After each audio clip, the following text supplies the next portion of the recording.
तो जनाब मशरिकी वस्ता में जंग के शोले भड़क उठे हैं। अमेरिका और इसराइल ने मिलकर ईरान के खिलाफ एक बहुत बड़ी कार्रवाई शुरू कर दी है और इसने पूरी दुनिया को एक नए आलमी बहरान के दहाने पर ला खड़ा किया है। तो चलें देखते हैं कि आखिर ये सब हो क्या रहा है और यहाँ तक नौबत पहुंची कैसे।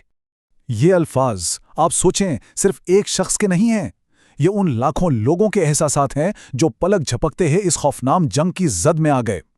ये हमें झिंझोड़ पर याद दिलाता है कि जंग सिर्फ खबरों की सुर्खियां या नक्शों पर लकीरें नहीं होती, ये हकीकी लोगों की जिंदगियों को मुतासिर करती है। तो सबसे पहले देखते हैं कि ये आग भड़की कैसे। वो कौन से वाकयात थे जो एक के बाद एक हुए और हालात को इस नहज पर ले आए। और फिर आई वो खबर जिसने पूरी दुनिया को सच में हिलाकर रख दिया। खुद ईरान के सरकारी टीवी ने ऐलान किया कि उनके supreme leader Ayatollah Ali Khamenei एक हमले में हलाक हो गए हैं। जरा सोचिए ये कितनी बड़ी, कितनी अहम खबर है। इस हमले को नाम दिया गया ऑपरेशन एपिक फ्यूरी, और ये कोई छोटा मोटा हमला नहीं था।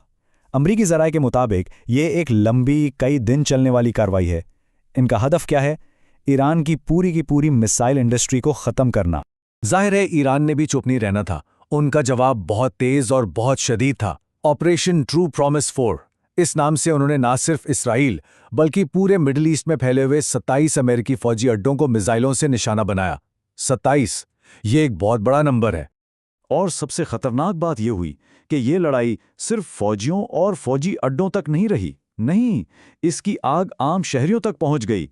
दुबई का मसरूफ तरीन एयरपोर्ट, पाउम जुमैरा के होटल्स, कतर का शहर दोहा, सब निशाना बने।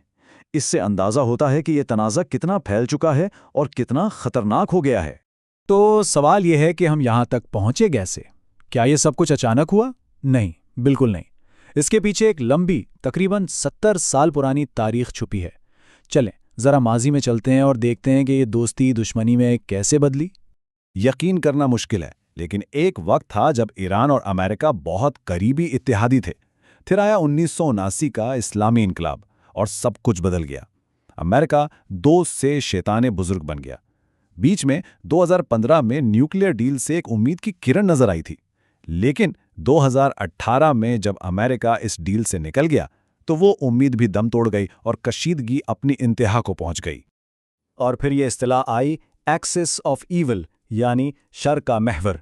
ये सिर्फ अल्फाज नहीं थे। जब 2002 में अमेरिकी सदर जॉर्ज बुश ने ईरान को इस फहरिस्त में शामिल किया तो ये एक वाज़ेह पैगाम था कि अमेरिका ईरान को एक मुस्तकिल ख़तरा समझता है। इसने एक तरह से मुस्तकबिल में किसी भी कार्रवाई के लिए एक नज़रियाती स्टेज सेट कर दिया। अब आते हैं इस मसले की जड़ पर, न्यूक्लियर प्रोग्राम। एक तरफ अमेरिका और इजराइल हैं जिन्हें पक्का यकीन है कि ईरान चोरी छुपे एटम बम बना रहा है। दूसरी तरफ ईरान है जो कहता है कि भाई हमारा प्रोग्राम तो सिर्फ बिजली बनाने जैसे पुरअमन मकासद के लिए है। वो तो अपने सुप्रीम लीडर के फतवे का भी हवाला देते हैं कि न्यूक्लियर हथियार इस्लाम में हराम हैं।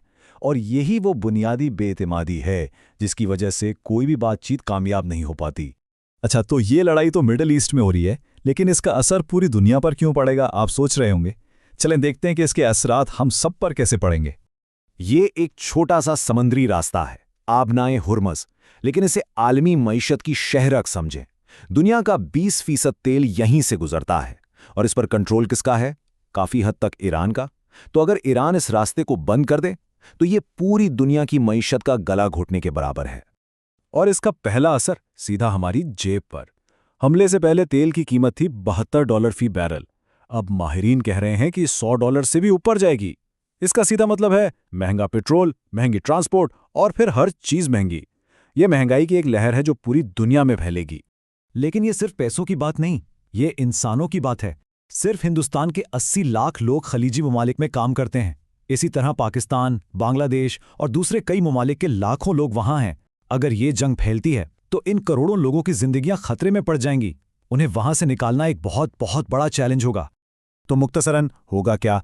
तेल महंगा, दुनिया भर में महंगाई, सप्लाई चेन्स टूट जाएंगी, लाखों लोगों की जिंदगियां दांव पर लग जाएंगी। चीन जैसे बड़े ममालिक जो ईरान के तेल पर इन्हिसार करते हैं मुश्किल में पड़ जाएंगे, और सऊदी अरब जैसे मुल्कों के मुस्तकबिल के मंसूबे जैसे विजन 2030 वो भी खटाई में पड़ जाएंगे। मतलब ये कि इस जंग की तपिश हर किसी को महसूस होगी। ये सब देखकर बैनुल-अक़वामी ताल्लुकात का एक बहुत बुनियादी और कड़वा सच सामने आता है। और वो सच उस जुमले में है, जियोपॉलिटिक्स में कोई मुस्तकिल दोस्त नहीं होता, सिर्फ वक्ती मफादात होते हैं। ممالک کے رشتے دوستی یا بھائی چارے پر نہیں چلتے، وہ صرف اور صرف اپنے فائدے پر چلتے ہیں، اور یہ مفادات یہ تو ہر روز بدلتے ہیں۔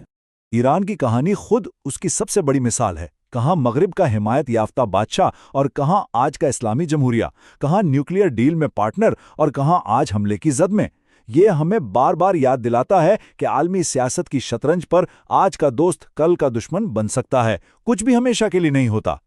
تو آخر میں ایک سوال رہ جاتا ہے، ایسی دنیا میں جہاں مفادات ہر پل بدل رہے ہوں، جہاں کوئی دوست ہمیشہ کا دوست نہ ہو، وہاں کوئی بھی ملک اپنا مستقبل، اپنی سلامتی کیسے محفوظ بنا سکتا ہے؟ یہ ایک بہت بڑا سوال ہے جس کا جواب شاید ہر ملک کو خود ہی ڈھونڈنا پڑتا ہے۔